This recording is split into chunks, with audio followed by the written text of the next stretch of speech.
그래서 여러분들 권력을 가진 사람들은 항상 여러분들 이용해 먹으려고 합니다. 그래서 여러분들의 뇌를 아웃소싱할 것을 바래요. 자기들이 판단해주고. 그러지 마십시오. 판단은 항상 자기가 하는 겁니다. 그 다음에 인생 한 번밖에 못 살아요. 한 번밖에 없기 때문에 귀중한 겁니다. 잘 살아야 되죠. 네. 아름답게 살아야 되잖아요. 그 사람들을 위해서 망가뜨리지 마세요. 네. 그 말씀 드리고 싶습니다.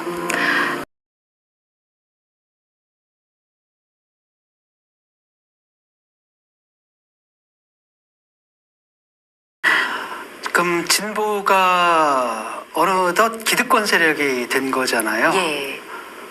그래서 진보의 이념 자체가 지금 무너졌다는 생각이 듭니다. 그러니까 옛날에는 이랬어요. 사람들이 정치인이 뭔가 잘못하잖아요. 네. 그럼 무조건 일단 사과부터 했습니다. 그것이 비리다라는 건 인정했어요. 그 다음에 기준 자체는 흔들지 않았거든요. 근데 지금은 그게 아니라 잘못만 하는 게 아니라 그것을 잘못이라고 말하는 윤리 기준 자체를 무너뜨려요. 그래서 이게 잘못이 아닌 걸로 만들어버려요. 네. 이러다 보니까 아노미 상태에 빠져버린 거죠. 사회 전체가. 그래서 뭐가 옳은 건가, 뭐가 그른 것인가. 이미 포스트 트루스 시대라 그래가지고 이미 이제 거짓이 사실의 행세를 하는 거잖아요. 네. 마찬가지로 포스트 윤리 시대예요. 이제는 악이 선의 행세를 한다는 겁니다. 네. 예를 들어가지고 서류 뭐 위조해가지고 대학 가는 것, 그게 공정이래요. 그게 그래도 된다라는 겁니다. 근데 모든 사람들이 지금 그렇게 얘기를 하거든요. 그러니까 이해가 안 되는 거예요. 왜냐하면 그런 일이 벌어졌을 때는 누군가 하나는 특혜를 받아가지고 입학을 하지만 걔 하나가 들어감으로써 어떤 사람은 떨어지게 되잖아요. 그렇죠. 그랬는데 그분들한테 환호하는 그 사람들은 내가 볼 땐 그 피해자에 속할 가능성이 훨씬 더 크거든요. 근데 그분들이 나서서 그러는 거예요. 아, 나도 애 숙제 봐줬는데 그럼 나도 구속해라. 뭐 이러다 보니까 윤리 기준 자체가 무너져 버린 거잖아요. 만약에 사회가 그렇게 된다면 모든 사람들이 그런 방식으로 뭐 시험을 보거나 부정하는 게 너무나 당연해진다라고 한다면 이게 사회가 유지가 될까요? 안 되죠. 그러니까 그 책임이라는 게 있어야 되잖아요. 진보든 보수든 간에 그 사회에 대한 어떤 책임감이 있어야 되잖아요. 사회를 유지하겠다, 더 나은 것을 만들겠다라는 내가 생각은 다르지만 그럼 우리가 합의가 되어야 되는 거잖아요. 근데 누가 봐도 말이 안 되는데 이렇게 되면 사회가 망가질 게 뻔한데 그걸 왜 주장하는지. 그 다음에 그 주장에 또 왜 수많은 사람들, 심지어는 그 피해를 받아야 할 그 사람들이 왜 거기에 동조를 하는지 그게 이해가 안 돼요, 저는. 그러니까 과거에는 이제 진보가 이 사회를 갖다 또 낮게 만든다라는 확신이 있었거든요. 그런데 지금 보면은 다 똑같잖아요, 하는 짓이. 심지어는 더한 부분이 그거예요. 옛날에 적어도 보수적인 사람들 같은 경우에는 자기들이 잘못했을 때 미안해했어요. 그다음 사과했습니다. 근데 저 사람들은 잘못한 게 없대잖아요. 아직까지도 자기들이 혁명운동하는 줄 알고 개혁운동하는 줄 알아요. 아직도 운동하는 줄 알아요. 그러니까 그런 독선이 있는 거죠. 우리가 하는 건 다 옳아. 그러니까 자기가 잘못한 것 자체가 그걸 인정을 안 하는 거예요. 그것도 옳은 거예요. 그걸 옳은 걸로 만들려고 막 억지를 부리는 거죠. 그래서 이거 보면은 과연 우리 사회가 더 나아졌나? 아니라는 겁니다. 정권은 바뀌었는데 권력은 그대로 있어요. 그 다음에 심지어 상황은 더 나빠진 것 같아요. 그래서 안타깝더라고 그게. 너무나 안타까웠고 저는 이제 386이니까 항상 어떤 생각을 가졌냐면은 그때 우리 그 동료들, 학우들 많이 죽었잖아요. 이렇게 살면 안 되죠. 우리가 그 사람들 몫을 대신 사는 거잖아요. 그 뭐 대단한 일을 하라는 거 아닙니다. 그냥 그들의 죽음에 부끄럽지 않게 살아야 되는 거 아니에요? 근데 그들이 다 기득권을 차지하고 있고 잘못을 했는데 사과도 안 하고 오히려 옳다고 강변하고 그 다음에 옳은 말 하는 사람들 막 공격하고 도대체 이게 뭔가 황당하더라고요, 저는. 그래서 요즘 패닉 상태고 모르겠습니다. 조 누구의 표창장은 정유라의 말이고 뭐 이런 거잖아요. 이게 계속 반복되거든요.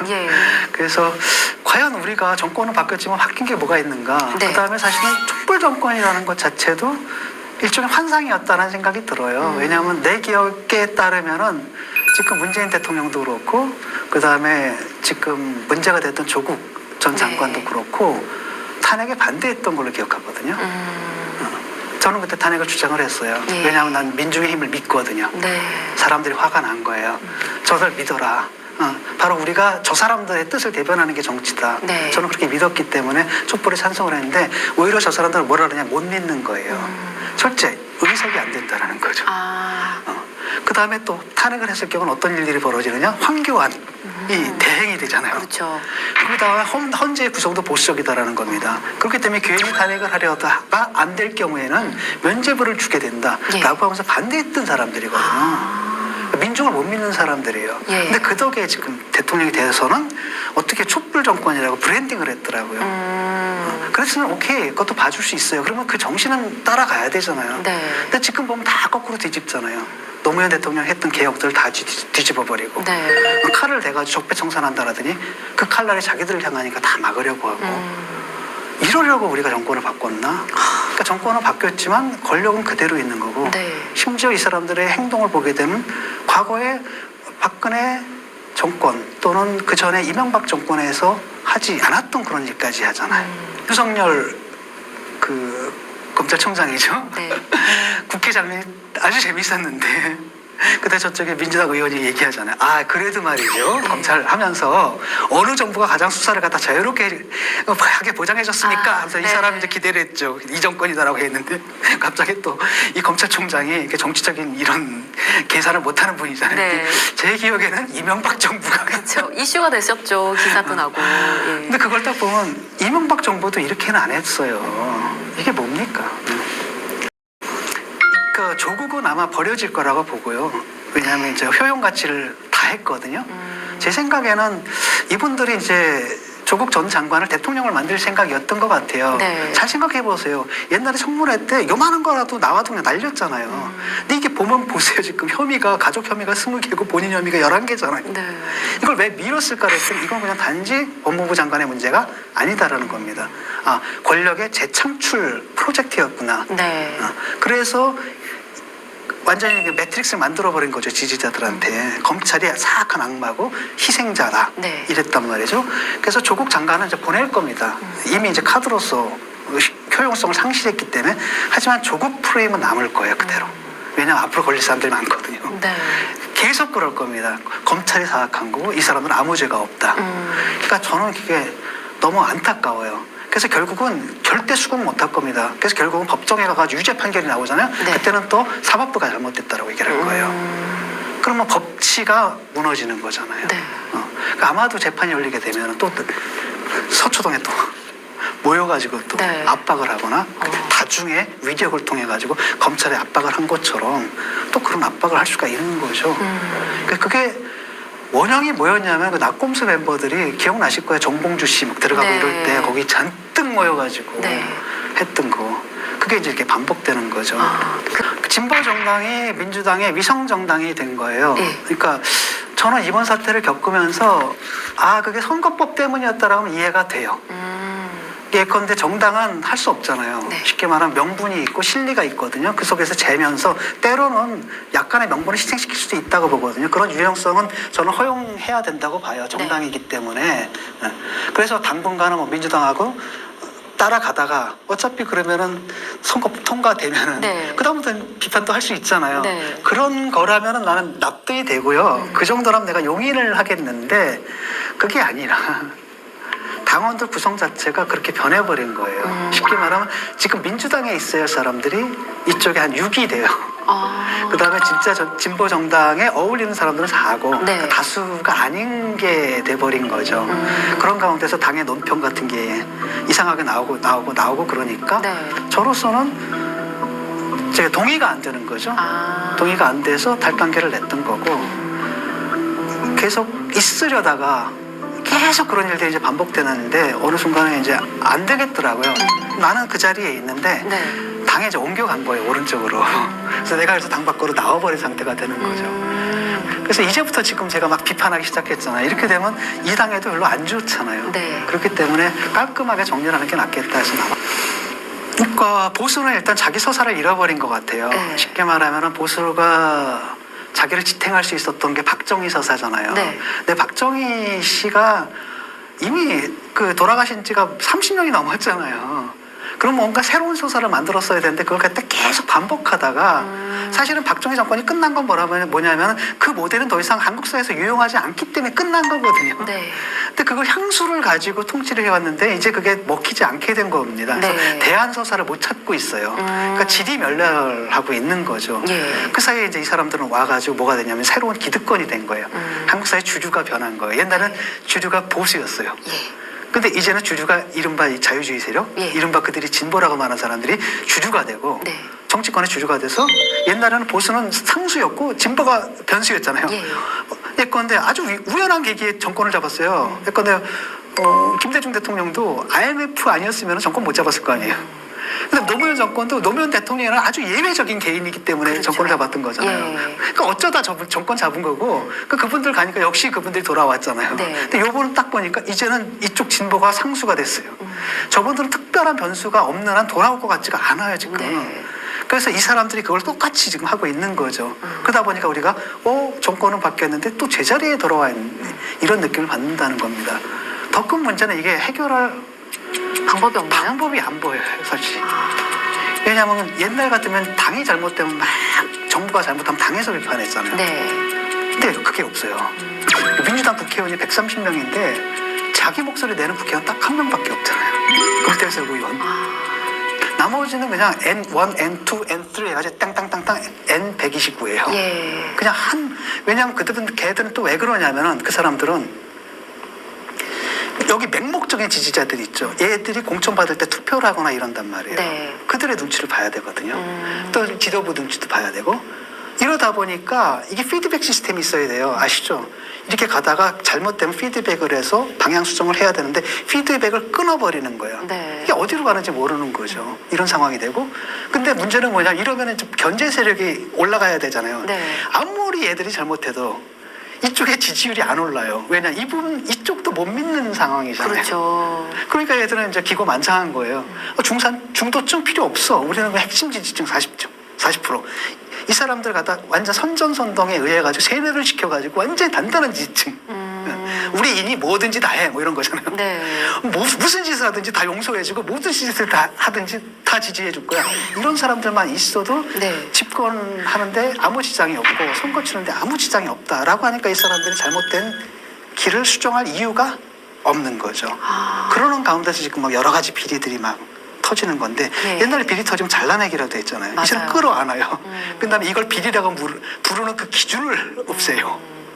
이런 상태란 말이에요. 그러니까 중도층 같은 경우에는 도대체 진영에 속하지 않은 사람들 있잖아요. 어쩌란 말이에요. 나는 태극기 부대 갈 수도 없고 그렇다고 조국기 부대가 될 수도 없는 이 사람들은 네. 어떻게 하란 말이에요. 이게 지금 이런 상황인 거죠.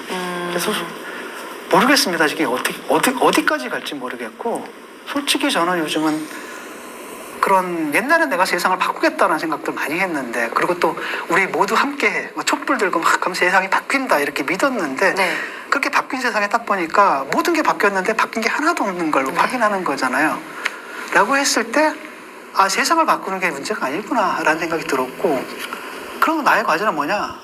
내가 안 바뀌는 거다. 그게 나의 유일한 과제예요. 왜냐하면 멀쩡하던 그 지식인들이 다 이상한 소리를 하고 있더라고요. 그래서 내 투쟁은 바로 나 하나 안 바뀌는 거다.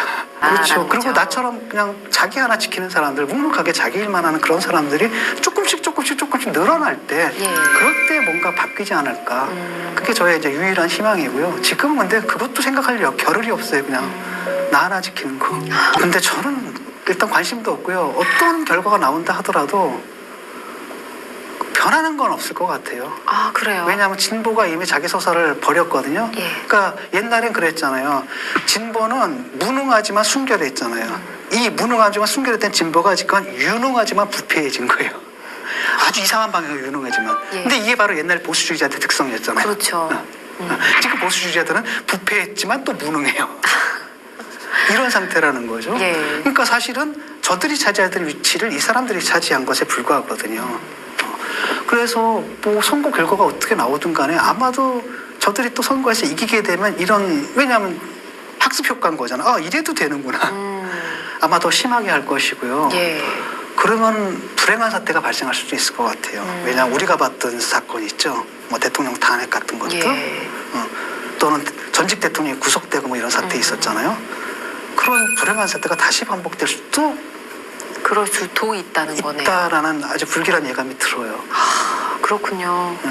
왜냐하면 사람들이 어느 순간 화가 날 거거든요. 저는 가만히 있는데 네. 노회찬 의원은 자꾸 하셨고요. 예. 유시민 씨는 이상해졌고요. 나는 가만히 있어요. 저는 항상 제 위치에 있었고요. 그 사람들이 이상해진 거죠. 그래서 뭐 변했다 그러는데 그들이 변했죠. 그렇잖아요. 보이잖아요. 진보를 얘기하던 사람들이 지금 보수주의자랑 똑같이 행동하고 있잖아요. 그것도 가장 질 나쁜 보수주의자이 없습니다. 당이 오른쪽으로 옮겨간 거고. 그렇죠. 그거 자기들도 인정할 거예요, 아마. 자기들도 인정할 겁니다. 나는 변한 게 없고 예. 늘 그 자리에 있습니다. 뭐 어떤 이유가 있는지는 잘 모르겠지만 본인이 알 겁니다. 이상해졌다는 걸. 예를 들어가지고 뭐 증거인멸을 증거 보존이다라고 얘기한다라든지 그 다음에 뭐 대리시험 본 걸 갖다 오픈북이었다라고 얘기한다라든지 이러면 사실 논리를 떠난 거잖아요.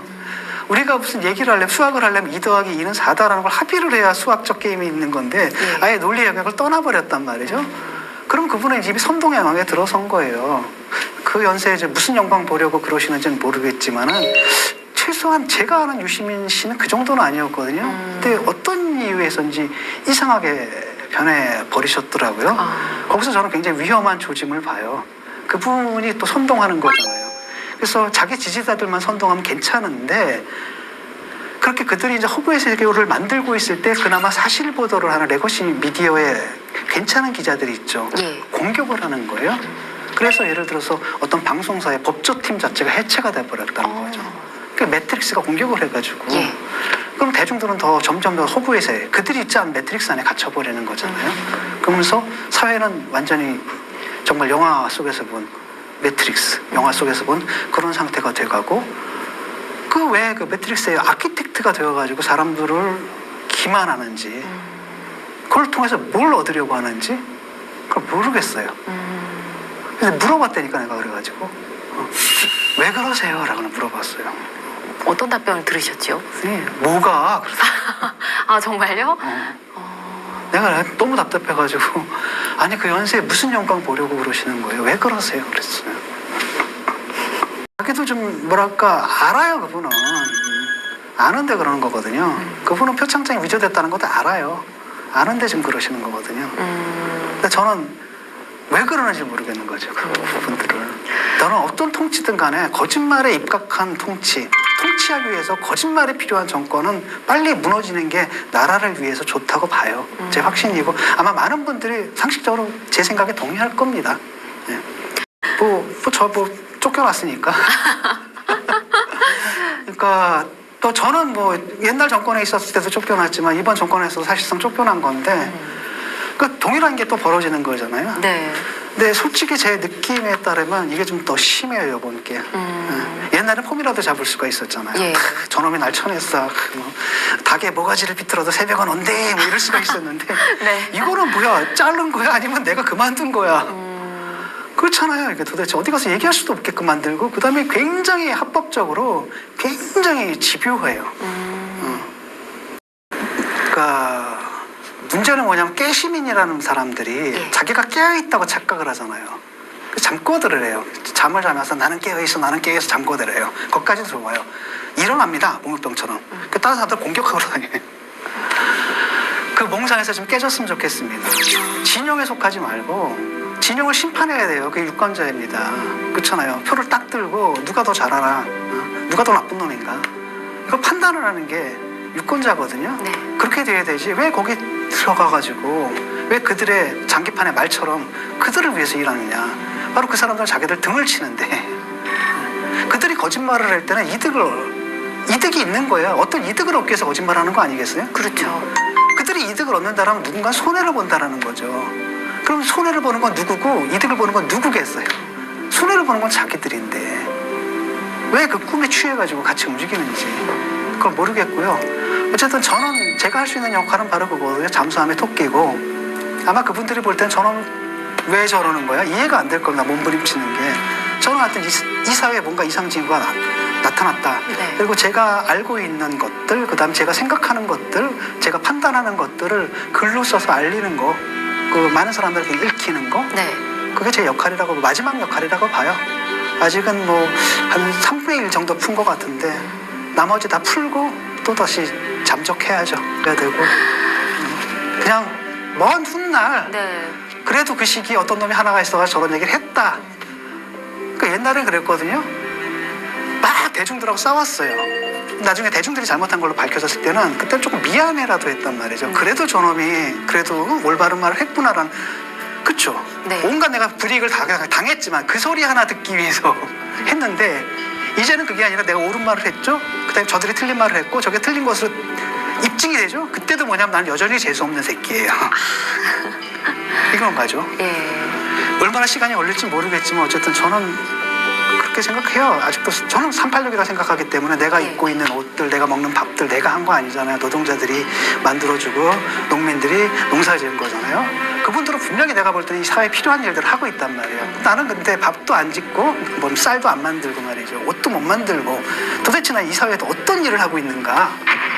그게 분명치 않다면 그건 기생충이에요. 그래서 기생충은 되지 말아야 된다. 그냥 이 생각뿐이에요. 아리스토텔레스가 그런 말을 했죠. 인간은 정치적 동물이다. 예. 그러니까 쉽게 말하면 무슨 뜻이냐면 인간은 정치에 참여해야지 인간다움을 발휘할 수가 있다는 거죠. 그래서 정치를 참여함을 통해 가지고 정치에 참여하는 과정 속에서 로고스, 이성적 판단 능력과 에토스, 윤리적 판단 능력을 사회를 훨씬 더 이성적으로, 훨씬 더 윤리적으로 만들고 그 과정 속에서 자기도 더 이성적인 존재가 되고 더 에토스, 더 윤리적인 존재가 되는 것. 저는 그게 사람들이 정치에 관심을 갖는 이유라고 생각을 해요. 근데 지금은 정치에 참여하는 사람들이 오히려 거꾸로 로고스가 없어져요. 이성을 마비시켜버리고 그 다음에 윤리를 갖다 마비시켜버려요. 그래서 점점 자기 자신을 갖다 망가뜨리고 있단 말이죠. 그게 안타까워요. 그래서 여러분들 그 권력을 가진 사람들은 항상 여러분들 이용해 먹으려고 합니다. 그래서 여러분들의 뇌를 아웃소싱할 것을 바래요. 자기들이 판단해주고. 그러지 마십시오. 판단은 항상 자기가 하는 겁니다. 그 다음에 인생 한 번밖에 못 살아요. 한 번밖에 없기 때문에 귀중한 겁니다. 잘 살아야 되죠. 아름답게 살아야 되잖아요. 그 사람들을 위해서 망가뜨리지 마세요. 그 말씀 드리고 싶습니다.